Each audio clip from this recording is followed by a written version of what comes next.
बाबाजानी दुर्राणी नेमके कुणासोबत आहेत असा सवाल उपस्थित होतोय, कारण जयंत पाटील यांनी बाबाजानी दुर्राणी यांच्या भेटीवर एक प्रतिक्रिया दिली आहे।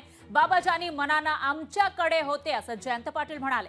बाबाजानी मनानं शरद पवारांबरोबरच असल्याचं जयंत पाटील यांनी म्हटलेलं आहे। तर जयंत पाटलांच्या या विधानानं चर्चांना उधाण आलंय।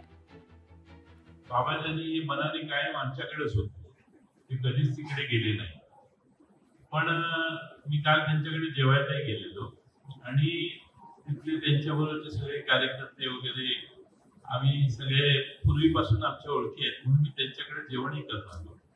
आणि त्यांचे ते मनाने नेहमी शरद पवार साहेबांच्या बरोबरच राहिलेले आणि मधल्या काळातही पक्ष बाजूला जरी झालेला असला तरी भेटीगाठी सतत होतच होते।